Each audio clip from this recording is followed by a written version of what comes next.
자, 안녕하십니까. 이번 동영상은, 이 기립근에 관한 얘기를 조금 기립근 오버 현상에 대해서 조금 얘기하려고 했는데, 이 제목을 균형 잡기로 하려고 하다가, 그냥, 다른 분들도 다 좀 미리 기립근 운동을 하시는 분들은 이걸 좀 알아두셔야 될 것 같아서, 다시 한번 좀, 여러분 이제 잘 잊어버리는 것 같아요. 잘 잊어버린 것 같아서, 다시 한번 상기시켜 드리고자 이렇게 또 말씀을 드립니다.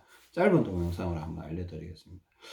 여러분, 하여튼 오른손잡이는 기립근이 오른쪽으로 돌아가서 기립근 운동을 할 거 아닙니까? 왼손으로. 그죠? 왼손으로 이렇게 뭔가 잡아 당기면서 왼손으로 이쪽이 이제 셀카 모드입니다. 이쪽이 왼손이니까 왼손으로 스트레칭 바나 뭐 책상이나 하여튼 창틀이나 이런 거 잡고 철봉이나 이렇게 잡고 이렇게 상체를 왼쪽으로 돌리면서 이렇게 당겨주지 않습니까? 당겨주다 보면 어느 순간인가 기립근이 이제 오른쪽으로 돌아가는 오른손잡이 같은 경우 기립근이 오른쪽으로 가던 게 점점 가운데로 향하고 가운데로 향하다가 이제 왼쪽으로 좀 쏠리는 현상이 생깁니다. 기립근이 왼쪽으로 쏠리게 되면 이제 기립근이 이제 오버 현상 혹은 먹힘 현상이나 오버 현상이 좀 중첩되는 부분이 있어요. 진짜 오버가 나타날 수도 있고 먹힘에 의해서 오버라고 느낄 수도 있는데 비슷하다고 이렇게 봐도 무방할 것 같습니다.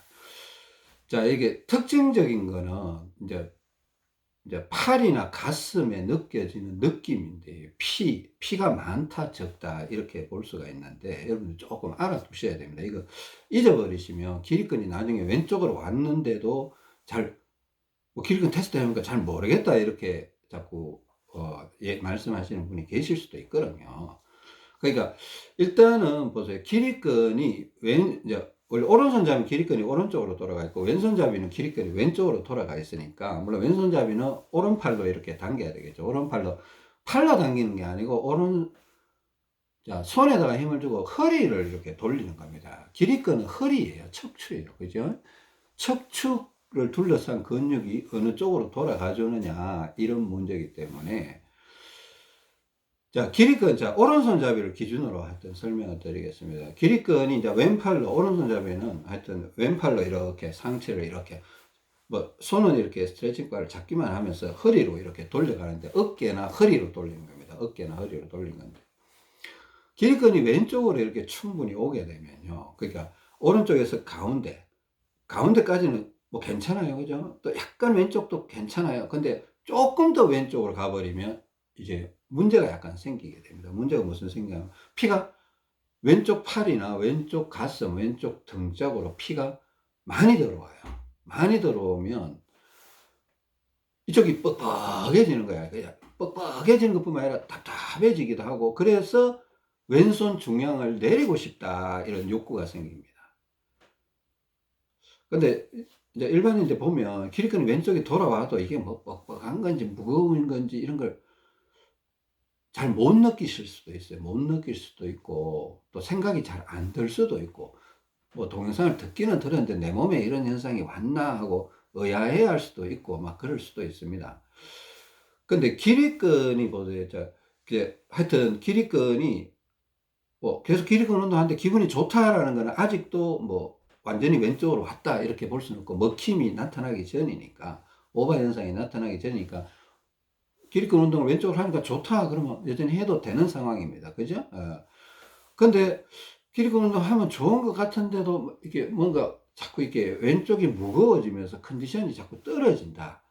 왼쪽 상체, 왼쪽 팔, 왼쪽 가슴, 왼쪽 등짝, 하여튼 왼쪽 폐 이런 쪽이 자꾸 묵직해지고 이렇게 막 심지어 목도 묵직해지고 이런 현상. 그때는 이제 중량을 내려주게 되는 겁니다. 중량을 내려주기도 하고 기립근 운동을 일단은 멈춰야 되는 거예요.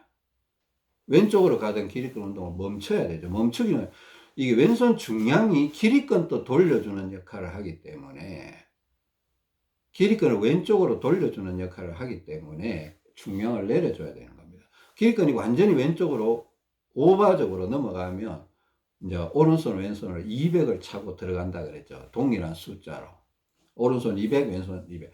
근데 무조건 200, 200이 아니고 이제 기립근에 대해서 이제 이게 묵직했는 게 이제 느끼기 시작했다라면 중량을 이제 조금씩 내려오는 거죠. 그죠? 내려와서 이게 200보다 더 내려가고 싶다. 200보다 더 내려가고 싶다. 그럴 때 이제 200, 200을 차는 거예요. 그 예를 들어서 내가 뭐 처음에는 이제 여러분들 오른손에 70, 왼손에 뭐 하여튼 뭐 800, 뭐 500 이렇게 차고 있잖아요. 근데 기립근 운동을 하다 보니까 왼쪽이 무거워져. 자꾸 무거워지고 막 이런 현상이 나타나서 이제 중량을 조금씩 뭐 10g, 20g 혹은 30g, 50g 이렇게 자꾸 빼갈 거 아니에요. 빼가다 보면 빼니까 자꾸 느낌이 좋아요. 그죠? 그런데도 불구하고 아직 기립근이 뭐 어설프게 왼쪽으로 가 있는 경우도 또 운동하니까 또 좋을 수도 있고 또 운동하니까 또 더 무거워져서 그러니까 뭐 운동을 또 할 수도 있는데 무거워지면 또 중량을 내려야 되는 거예요. 무거워지면 또 기립근 운동을 잠깐 멈추고 이런 대책을 자꾸 세워야 되죠. 그죠? 대책을 세우면서 그러면서 자, 먹힘 현상을 이용하면서 중량을 조금씩 내려오는 건데 내려오는데 왼손 중량이 200 이하로 자꾸 떨어지고 막 이런 느낌이 들면 오른손 왼손을 비슷하게 차보는 겁니다. 그죠? 그렇게 차보는 건데 특징적인 거 하나 알려드릴게요.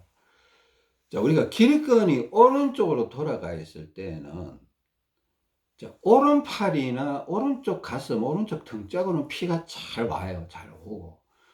왼쪽, 특히 왼쪽 팔로 피가 잘 안 가요. 그러니까 왼쪽 팔이 이게 운동을 하든가 움직이면 자꾸 불편하다고 느껴요. 그냥 좀 신경통 쪽으로 손가락도 좀 아프고 팔꿈치나 팔뚝 뭐 이런 쪽으로 자꾸 아파요. 기립근이 오른쪽으로 돌아가 있으면. 왜 기립근이 오른쪽으로 돌아가 있으면 이제 오른손 잡이면 기립근이 오른쪽으로 돌아가 있잖아요. 그러니까 왼팔이 자꾸 불편해요. 모래주머니를 차도 막 그 어설픈 모래주머니를 차면 더 불편하다고 느끼고 그게 기립근이 너무 오른쪽으로 돌아가 있으면 왼손에 모래주머니 어지간히 차도 막 1kg를 차도 막 무거운 게 아니고 무거운 거는 묵직한 거잖아요.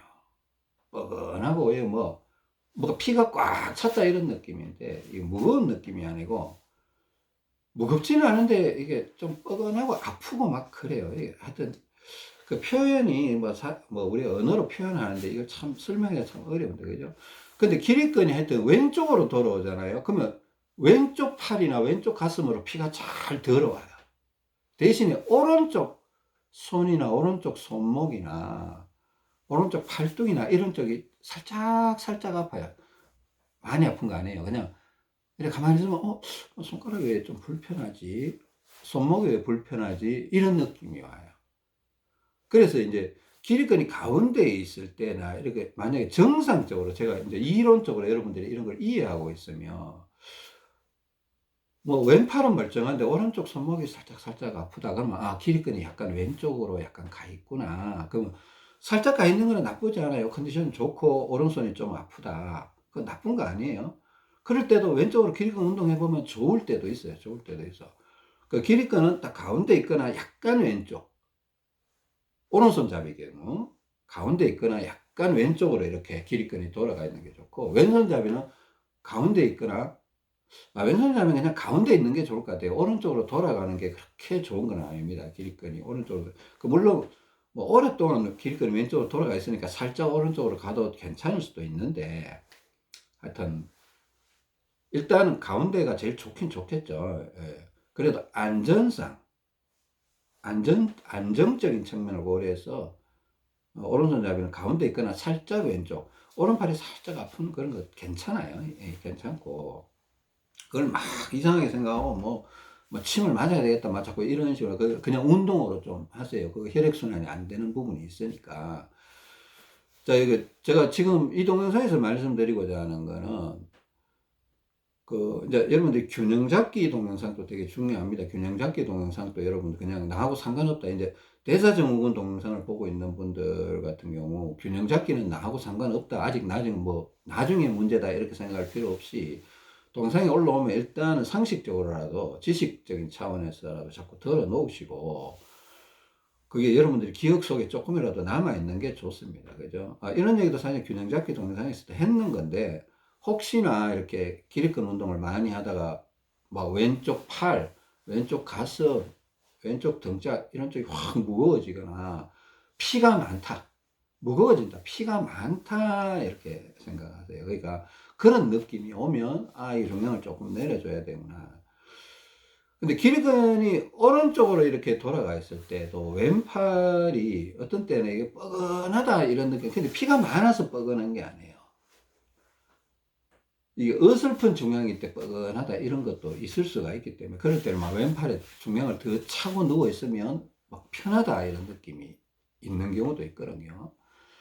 근데 진짜 피가 많을 때, 왼쪽 가슴, 왼쪽 팔에 이럴 때는 막 팔이 막 부담스럽고, 막 좀 손에 차고 있던 모래주머니를 좀 벗어 던지고 싶다 이런 욕구가 들 때 벗어 던지는 게 아니고 중량을 조금씩 내려가는 겁니다. 그 손의 중량을 내려간다는 거는 다리의 중량도 좀 같이 내려간다 이렇게. 만약에 여러분들이 대사증후군 동영상 과정에 있다라면 왼쪽 다리와 왼손을 같이 좀 내려주는 것도 방향입니다. 왼쪽 다리도 이제 중량을 좀 차고 있으면, 뭐 250이나 500을 차고 있으면 왼손하고 같이 이렇게 내려가 주는 거죠. 같이 내려가 주는 건데, 뭐 10g을 빼면 왼손을 10g 빼면 왼쪽 다리도 10g을 빼고 이런 식으로 해서 기립근 문제를 조금 잘 대처를 하셨으면 좋겠습니다. 일단은 보통 사람들이 이런 걸 기립근이 뭐 오른쪽으로 가 있을 때 왼쪽으로 가 있을 때 증상이 어떻게 나타나냐 이런 부분들에 대해서 뭐 사실 지식이 없기 때문에 제가 한 번 더 이렇게 설명을 드리고 그렇습니다. 자, 보세요. 기립근이 오른쪽으로 가 있을 때는 오른팔에 피가 잘 온다. 그럼 오른팔이 부드러울 거 아니에요. 그러니까 왼팔은 피가 안 온다. 왼팔이 불편할 거 아니에요. 자, 기립근이 왼쪽으로 돌아온다. 왼쪽으로 온다 그러면 왼팔에 피가 잘 올 거 아니에요. 그 피가 잘 오는데 너무 많이 오면 또 왜 그런가 하면, 안 그래도 이게 왼쪽 혈관이 좁아져 있어요. 근데 피가 잘 들어온단 말이에요. 그러니까 불편하다. 이게 먹힌다 이런 거예요. 먹히니까 좀 약간 후퇴를 해야 되니까 중량을 좀 내려준다 이거죠. 자꾸 이렇게 보면 먹힘 현상이 되게 중요하다라고 느껴지실 것 같습니다. 그죠? 저도 그걸 알고 있는데, 그 왼쪽이 무거워지고, 자, 왼손 중량을 막 좀 벗어 던지고 싶다. 그리고 벗어 던지란 말은 아닙니다. 그죠? 중량 변화를 줘야 된다는 거죠. 그리고 기립근 운동을 왼쪽으로 계속 할 건지 말 건지. 그러니까 또, 지금 안 해야 되니까 내일 또 안 하고 모레도 안 해야 되는 게 아니고, 이 팔의 느낌, 가슴의 느낌, 왼쪽 등짝, 왼쪽 팔의 느낌에 따라서 또 오른팔이 아프냐 안 아프냐 이런 것도 좀 고려를 해보고, 그죠?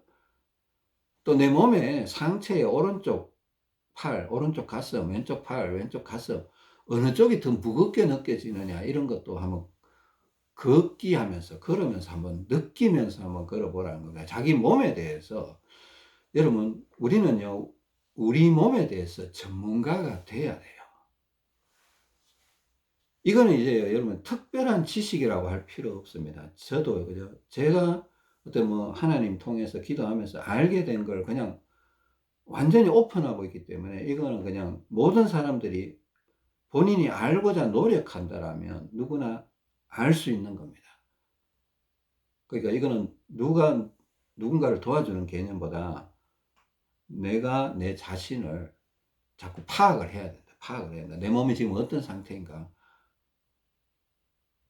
왼쪽 가슴 쪽에 피가 많은가, 오른쪽 가슴에 피가 많은가, 왼팔에 피가 많은가, 오른팔에 피가 많은가, 왼쪽 다리에 피가 많은가, 오른쪽 다리에 피가 많은가, 오른쪽 옆구리에 피가 많은가, 왼쪽 옆구리에 피가 많은가, 오른쪽 엉덩이에 피가 많은가, 왼쪽 엉덩이에 피가 많은가, 오른쪽 배에 피가 많은가, 왼쪽 배에 피가 많은가를 자꾸 한번, 처음에는 어렵죠. 처음에는 당연히 어렵습니다. 그래, 뭐, 일단 저도 뭐 이렇게 기도하시면서 자꾸 하나님께 기도하면 하나님은 전지전능하시니까 우리가 상상이 안 되는 부분일지라도 이렇게 사람이 딱 느끼면요.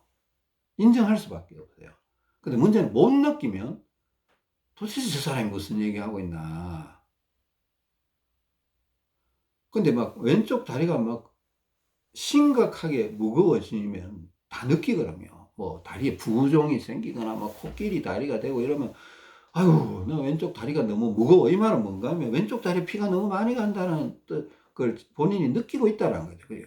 근데 그 정도 현상이 인제 지나치게 피가 혈액이 한쪽으로 치우치지 않으니까 비슷하니까 잘 못 느끼는데 뭐 비슷하다 그것도 다행이죠. 다행인데 그 비슷한 가운데 어느 쪽이 더 많은가를 한번 느끼려는 시도는 해 봐야 되지 않냐. 자 우리가 걷는 행위 자체가 내 몸을 전체적으로 이렇게 살펴보는 테스트 행위다. 테스트다. 자꾸 이렇게 생각하시고, 그죠? 왜냐면 알고 있는 모든 것들을 자꾸 적용을 하시고, 그렇게 하셔야 됩니다. 그래, 하여튼 이 동영상을, 그 균형 잡기 동영상을 안 올리고, 그, 기립근에 대해서 조금 여러분들이 좀 다시 한번 상기시키는 동영상을 제목을 뭐로 할지는 모르겠습니다. 하여튼 그렇게 한번 올려볼 테니까 혹시나 기립근 운동하면서 제가 방금 말했던 팔에 대한 느낌, 뭐 가슴이나 등짝 뭐 이런 쪽으로 유난히 이쪽으로 힘이 더 느껴진다. 그러면 조치를 조금씩 해 주셔야 됩니다. 그죠? 일단은 이 동영상 이렇게 마치겠습니다. 참고하셔서 큰 도움 되셨으면 좋겠습니다. 이상입니다.